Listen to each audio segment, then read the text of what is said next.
alguma, né? O capítulo 7 de Apocalipse, ele é colocado, vamos dizer assim, como um parêntese entre acontecimentos, né? Nós notamos que o capítulo 6 fala a respeito dos 7 selos, e há um parêntese entre o sexto e o sétimo selo, né? Sabemos que o sexto selo, ele começa falando de acontecimentos cataclísmicos, né?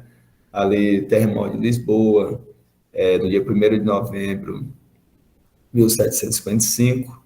Depois vem o escurecimento do Sol e da Lua, no dia 19 de maio de 1780, e a queda das estrelas, no dia 13 de novembro de 1833. E depois desses acontecimentos, diz que o céu se enrolaria como um pergaminho. Mas é interessante que o astalamento de 144 mil, ele ocorre na abertura, ou seja, entre o sexto e o sétimo selo. O sétimo selo ele só vai ser apresentado no capítulo 8, a partir do verso 1, né? Que aí nós temos a introdução também das 7 trombetas. Lembrando que o Apocalipse ele não é cronológico, né? Então, quando João diz as palavras depois dessas coisas, ele não está dizendo depois dos acontecimentos do capítulo 6, ele está dizendo depois dos acontecimentos entre o sexto e o sétimo selo, que vem o selamento dos 144 mil.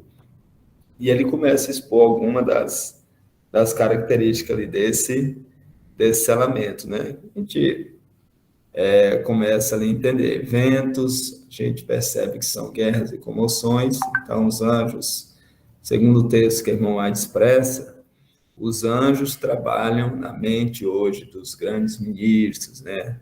Dos homens que estão sob posição de autoridade, para que ainda o povo tenha liberdade religiosa e o mundo não entre em um conflito armado tão terrível que possa atrapalhar o selamento do povo de Deus. Então, que a palavra vento significa guerras e comoções. E sobre a terra, sobre o mar, sobre a árvore alguma, significa pessoas, né? Tribos, nações e línguas, até que haja selado na testa os servos do Deus vivo, né? No verso 3 fala que viu um anjo subindo da banda do sol nascente, trazendo o selo do Deus vivo. Interessante, quando a gente lê Apocalipse no capítulo 14, a partir do verso 6 até o verso 10, né? A gente vê ali as 3 mensagens angélicas. E cada mensagem é representada por um anjo. Nós sabemos ali que um anjo é um mensageiro, ministro ou um movimento.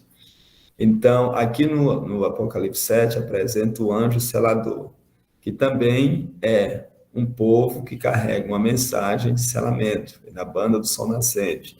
Então, eles trazem uma mensagem de selamento. Selamento, através da terceira mensagem angélica, de um povo que está sendo escolhido e selado. Agora, um ponto aqui muito interessante, é o que ocorre no verso 3, que João, ele vê o número dos selados, né? E ali, literalmente, ele diz que é 144 mil de todas as tribos da terra, né? Atentando aqui, irmãos, quando diz assim, eu vi o número, vi e ouvi o número, ali está apresentando como algo literal, não simplesmente como algo simbólico, ou que os 144 mil represente ali uma totalidade, uma universalidade de todas as tribos da terra. Não, é um número especial, chamado também no capítulo 14 de primícias para Deus. E é mostrado que foram 144 mil selados, né? A gente percebe que no capítulo 14 também apresenta uma grande multidão. Vamos agora, analisando aqui, já que o ponto nós vamos tratar diretamente os 144 mil selados, né? E as tribos perdidas. Quem são os 144 mil, né?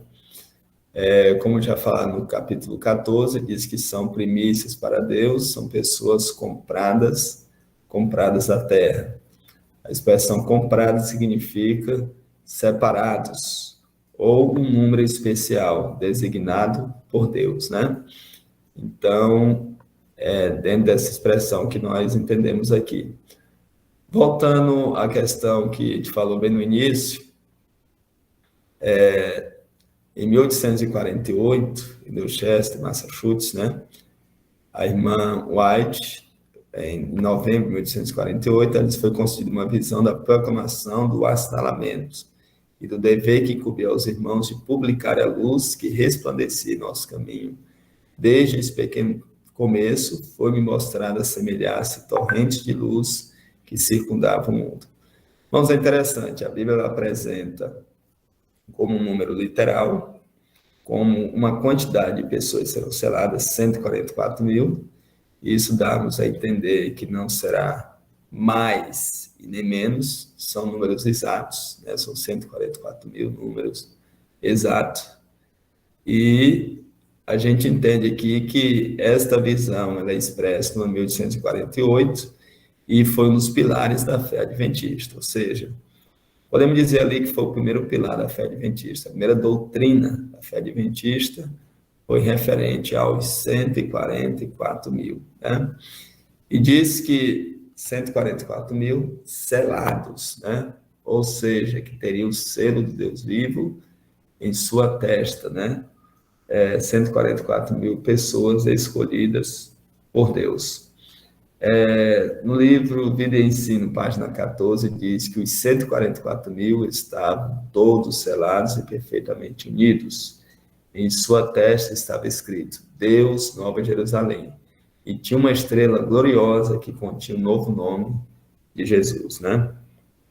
E outro texto, também mesmo escrito, página 15, diz, logo ouvimos a voz de Deus, semelhante a muitas águas, qual nos anunciou o dia e a hora da vinda de Jesus. Os santos vivos em número, mais uma vez aqui, comprovando a literalidade do número.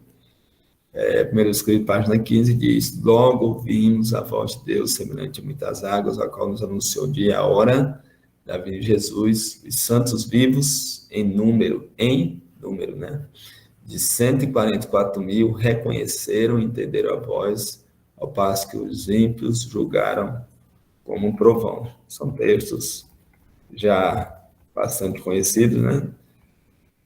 E que nós já entendemos, né?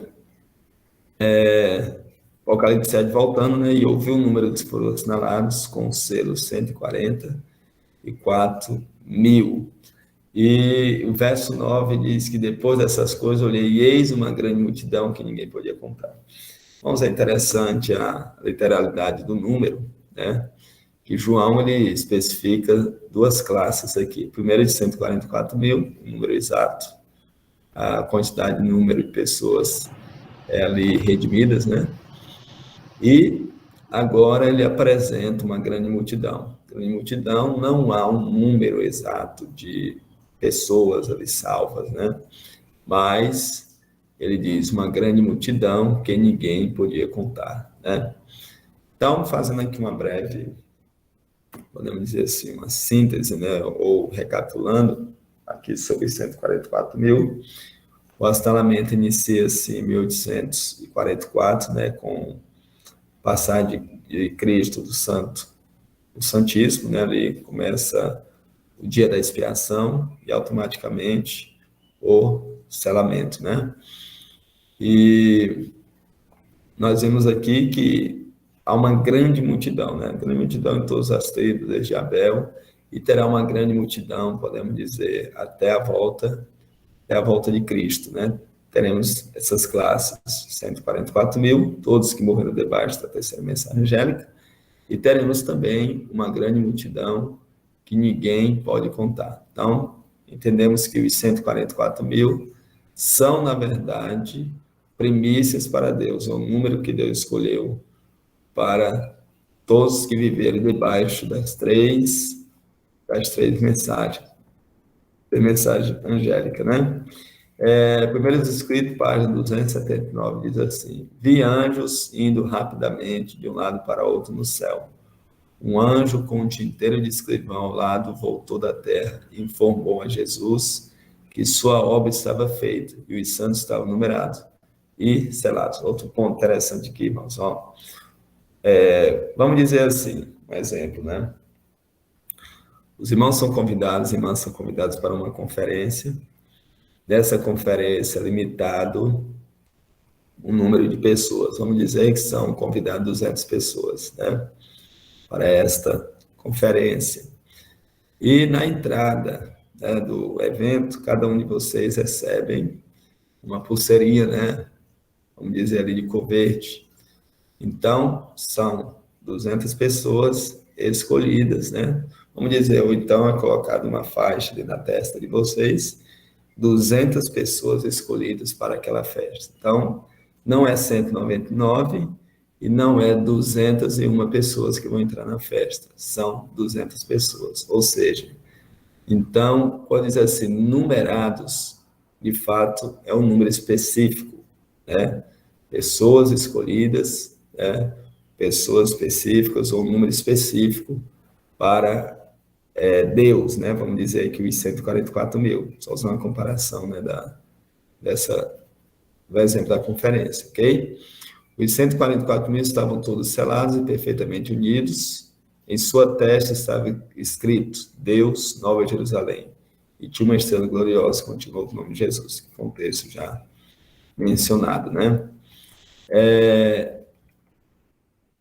Irmãos, nós percebemos aqui que, diante dos textos, né, apresentados, nós vimos aqui que os 144 mil, de fato, é literal, é um número definido e é o povo escolhido por Deus, né? O selamento do povo de Deus, página 191, diz assim, e Review and Herald, 74, né? 504, dia 10 de agosto de 1897.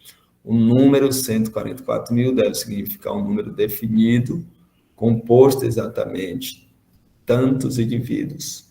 Não pode significar um número maior, no entanto, indefinido, pois no verso 9, né, do Apocalipse 7, outro grupo é apresentado indefinido em suas proporções.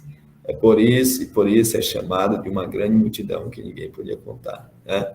Então, esse periódico, né, esse texto está na Review and Herald, e o comentário de Uri Smith, né, a revista adventista. Então, nós entendemos aqui que é um número definido, né, irmãos? Definido. Número literal. Vamos mais agora, vendo aqui um ponto bem interessante, diz que os 144 mil estavam selados na sua fronte, né, com o selo de Deus vivo. Então, que selo é esse, né? Será que é um selo visível? Será que é um selo que todos possam ver? Que homens finitos, né, homens pecadores como nós, é um selo que possa ser visto na testa ou na mão? De fato, irmãos, aos olhos humanos é um selo invisível, né? E, na verdade, esse selo só anjos podem ver. Interessante que o anjo com o tinteiro de escrivão, né, como mencionado, é o anjo selador, né, o anjo que foi comissionado para selar, né? E quando se completar o número, esse anjo ele vai dobrar suas asas, né, e ao trono de Deus e dizer que o número já estava completo, o número de pessoas salvas. E que selo é esse, né? Que selo é esse? Nós consideramos aqui alguns textos de Êxodo 31, verso 15 até o 18. Ali nós vamos compreender um sinal perpétuo, né, entre Deus e o seu povo, que é o sábado, né? Êxodo 31, 15 a 18. Também Êxodo, capítulo 20, verso 8 até o 11, né? Tem um ponto bem interessante desses versos que eu vou explicar daqui a pouco para vocês. Ezequiel, capítulo 20, verso 12 e verso 20, né? Também fala a respeito desse sinal, desse selo. Em Apocalipse 14, 9, lá menciona sobre o selo posto sobre a testa ou a mão dos servos de Deus. Só que é mencionado um outro selo, o selo da besta, né? Diz que quem recebesse, receberia a ira de Deus, né? No cálice da sua ira sem mistura, misericórdia. E depois seria lançado no lago de fogo, né? Então, se a besta tem um sinal, um selo, então, necessariamente, né, automaticamente, Deus também tem um sinal e um selo. Então, nos versos anteriores, apresenta o sábado como sinal de Deus, né? E será posto na testa ou na mão. É claro, irmãos, que desde 1844, muitas pessoas serão seladas, né? Começaram a ser seladas. Iniciou o selamento. E aí nós entendemos que esse selo também, pelos textos apresentados pela serva do Senhor, trata-se do sábado, né? Se vocês analisarem ali os 10 mandamentos, vocês vão perceber uma coisa. Em 9 mandamentos, se não tivesse ali o sábado, dos 10, se não tivesse o sábado, nós não saberíamos quem seria o Senhor que criou todas as coisas e quem seria adorado, né? Então, agora meditando no sábado, né? Podemos dizer, o 4º mandamento, nós vamos entender um detalhe muito interessante ali. Ali começa dizendo: 6 dias fez o Senhor os céus e a terra, o mar e as fontes das águas, né? Então, está mostrando que Deus, ele tem autoridade, né? E o seu governo tem os seus limites, né? Ou seja, o limite que invade o governo de Deus, né? O céu, a terra, o mar e as fontes das águas. E alguns textos falam os céus dos céus. Então, Deus tem a sua autoridade, né? Seu poderio sobre todas as coisas criadas, nos céus, na terra e no mar, né? E esse selo de Deus vivo também identifica o seu nome, o Senhor, né? Criador dos céus e da terra, né? A sua autoridade como Criador, né? E também o seu domínio. O seu domínio, os céus, a terra e o mar e tudo que neles há. Então, se vocês analisarem o 4º mandamento, né? Êxodo 20, verso 8 a 11, lá mostra que Deus tem autoridade sobre os céus, a terra, o mar e a fonte das águas. E lá mostra o Senhor Criador, então leva o seu nome. Então, todos que recebem o selo Deus vivo na testa, recebem o seu nome. Inclusive, a irmã te aponta lá que tem o nome lá, Nova Jerusalém, né? Tem o nome de Deus ali na testa, na sua testa na mão.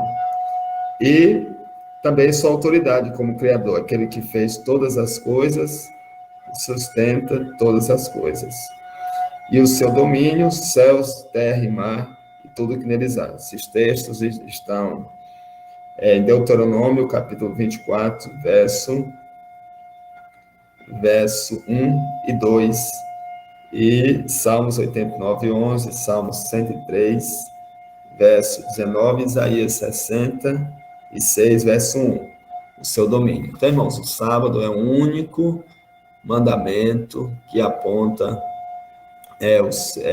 Deus como Criador, como dominador e também como legislador, ou seja, a sua autoridade.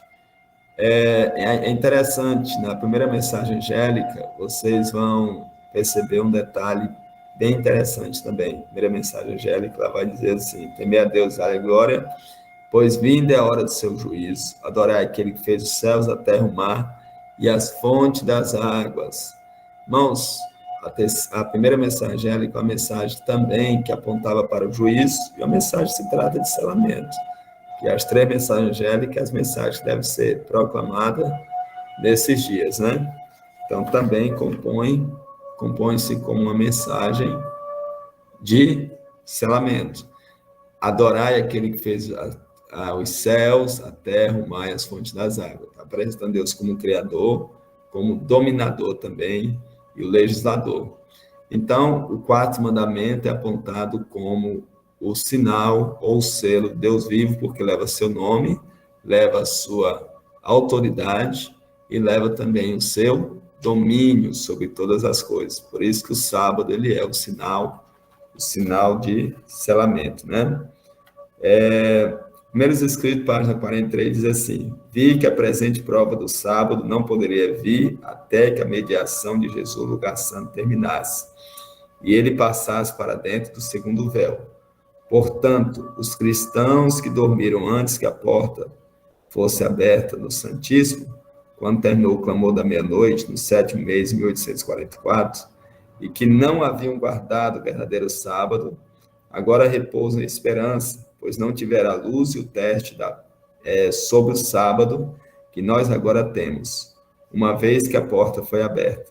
Eu vi que Satanás estava tentando alguns do povo de Deus neste ponto, sendo que o grande número de bons cristãos adormeceu nos triunfos da fé e não guardaram o verdadeiro sábado.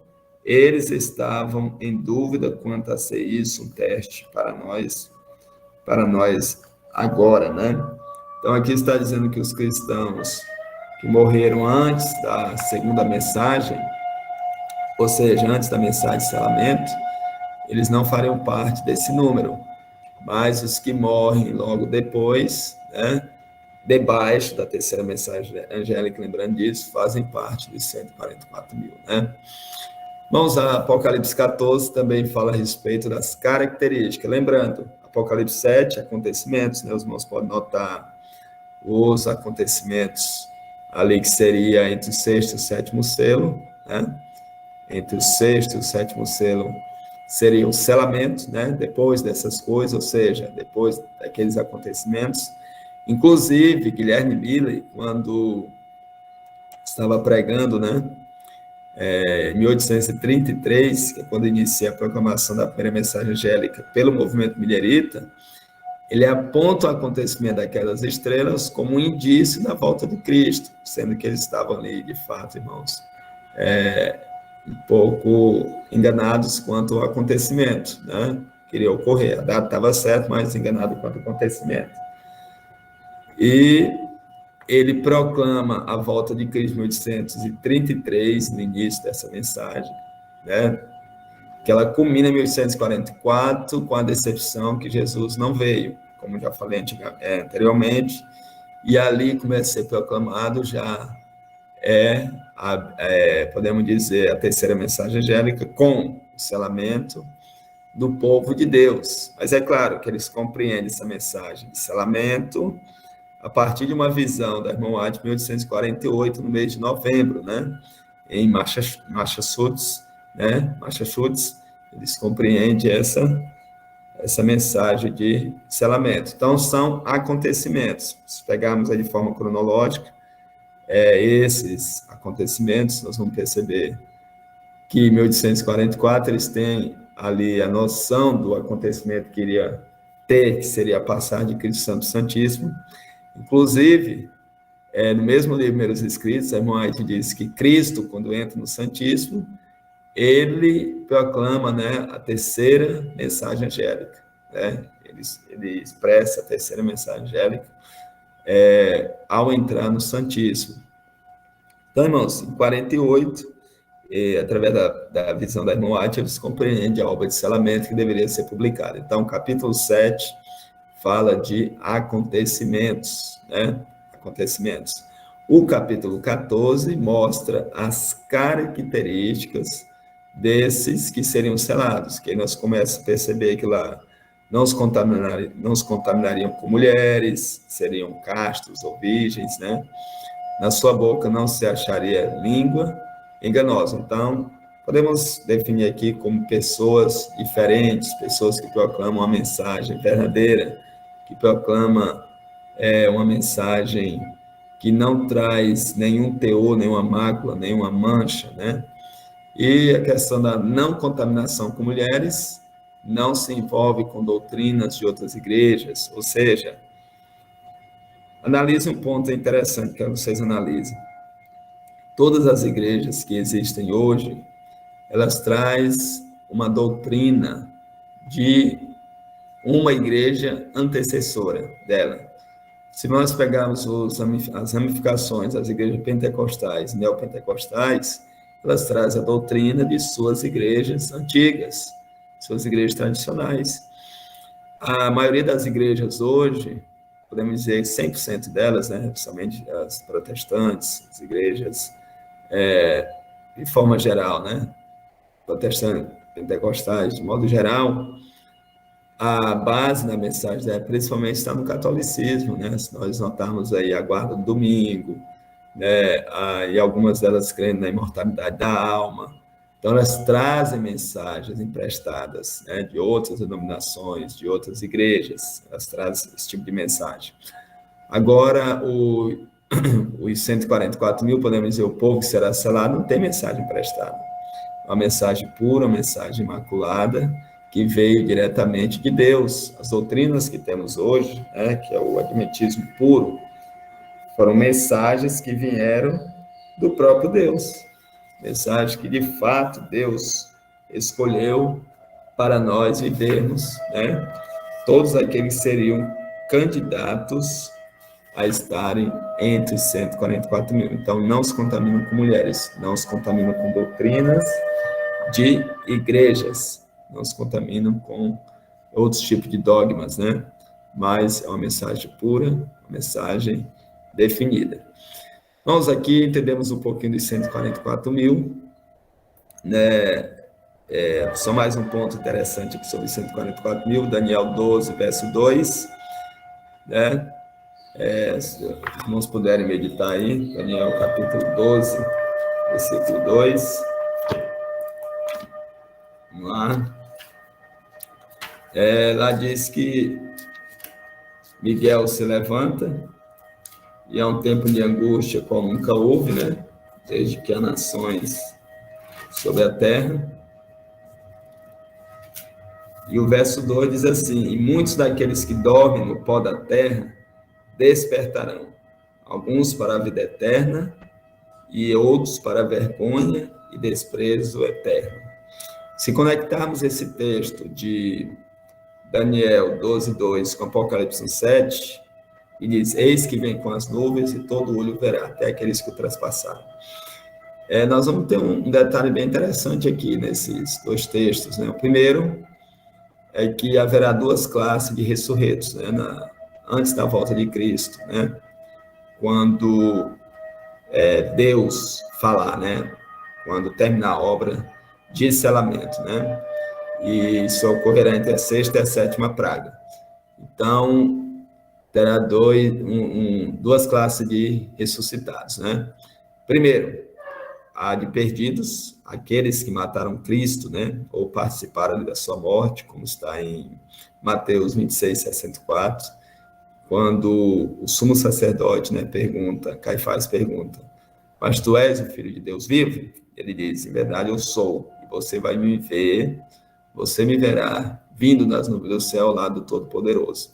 Então, para se cumprir essa visão, vai ressuscitar todos aqueles que participaram diretamente, né, do martírio de Cristo, que é chamado traspassaram, ou seja, magoaram, e participaram também da sua morte.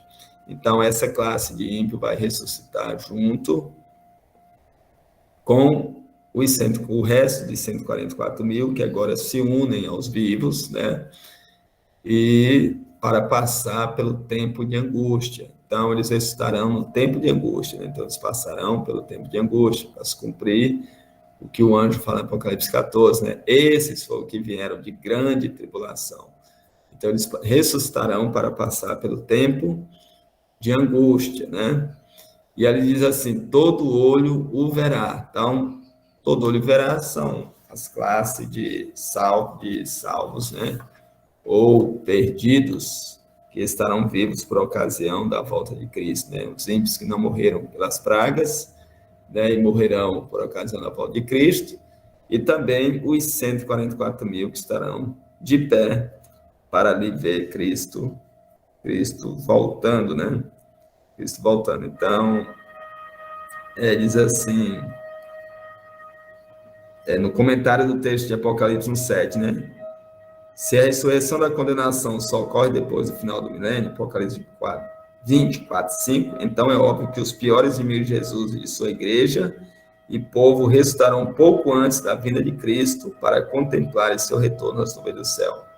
Há um grande terremoto, o firmamento parece abrir-se e fechar-se, a glória do trono de Deus disse a atravessar a atmosfera, as montanhas agitam-se como um cano ao vento e rochas regulares são espalhadas por todos os lados.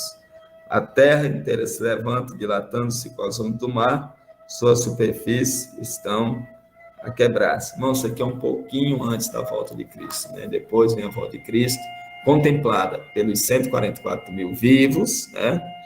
Os que ficaram vivos e os mortos que ressuscitaram, e a classe de ímpio que não morreu na praga, e também a classe de ímpio que ressuscita para se cumprir o que Jesus falou. Então, irmãos, eu creio que os pontos aqui sobre 144 mil ficaram bem especificados, bem claros, né? E agora vamos falar um pouquinho das tribos perdidas, né? As tribos perdidas. Nós compreendemos ali que o povo de Israel sai do Egito, né? Eles são ordenados em tribos e divididos quando chegam em Canaã, cada um na sua terra, né? Cada um em sua terra. Então a gente percebe ali, quando chega em Canaã, mais ou menos 14 tribos, mas de fato, quem recebe terra são apenas 11, né? Porque a tribo de Levi, ela não recebe terra porque era herança do Senhor, né? A tribo de Simeão estava atrelada à de Judá, né? E a de Benjamim, ou seja, a de Manassés, recebia um território juntamente com a de José, né?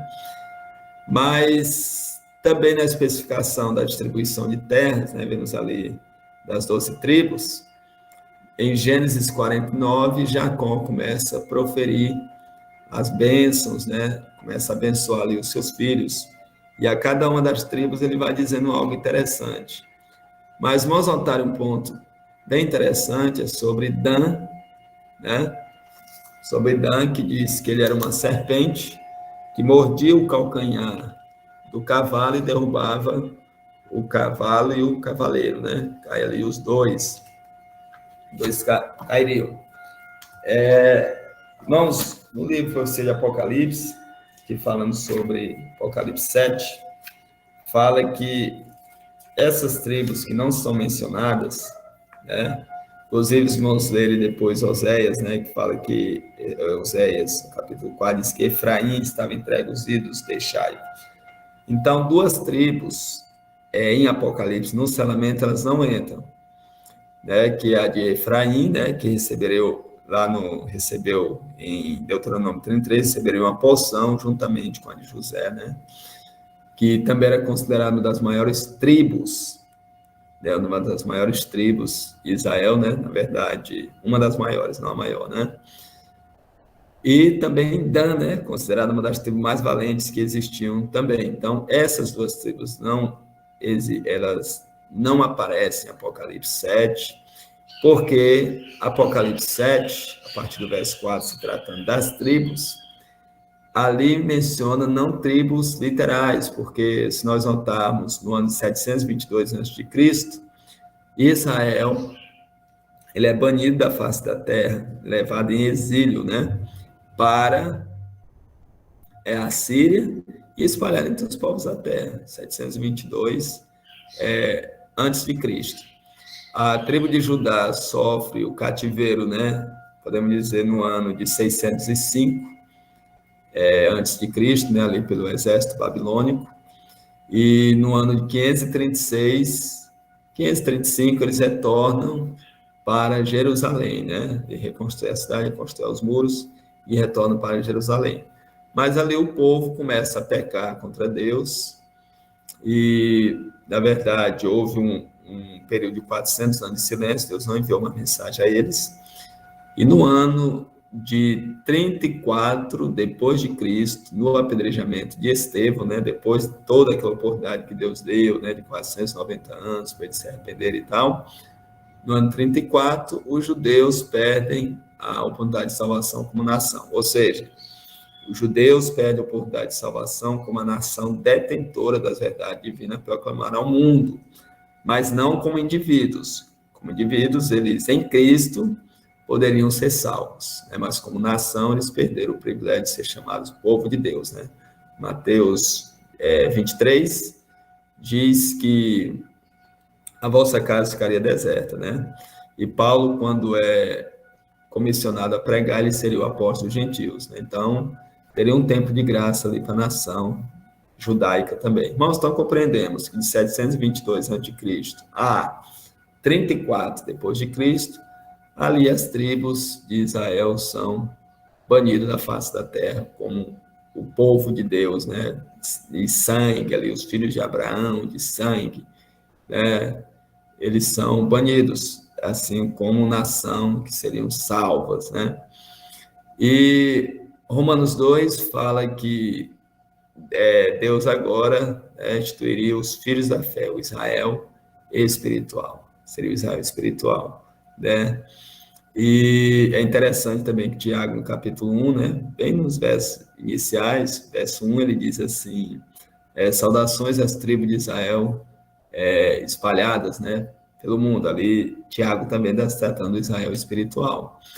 E aí depois, em Apocalipse, né, a partir do verso 4, é mencionado as tribos.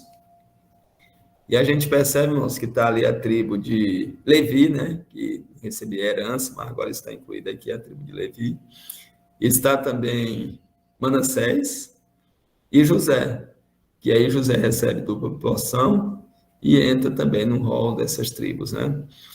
Vamos um detalhe interessante, lá na inscrição da cidade de Jerusalém, diz que o nome das tribos vai estar nas portas e o nome dos apóstolos no fundamento, né, ali nos portais, né?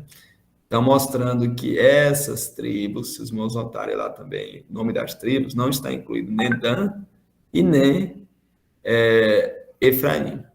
Então, o fundamento, está o nome dos apóstolos nos umbrais das portas, né, por exemplo, ali na base das portas, né, dizendo que o selamento seria na dispensação já do Novo Testamento, ou seja, não teria mais selamento, ou seja, 144 mil, mesmo fosse das tribos, não poderiam ser contados na época das tribos de Israel, Israel sanguíneo, mas seria já em nosso tempo, ou seja, após a era apostólica, né? Após a era apostólica já seria nosso tempo. Então, nome, fundamento, os apóstolos nas portas, ou seja, nos batentes, podemos dizer, e das tribos nas portas, mostra que o selamento não seria na época do povo de Israel, de sangue, né? Como nação, mas sim o Israel espiritual pós-era apostólica, né? Muito tempo depois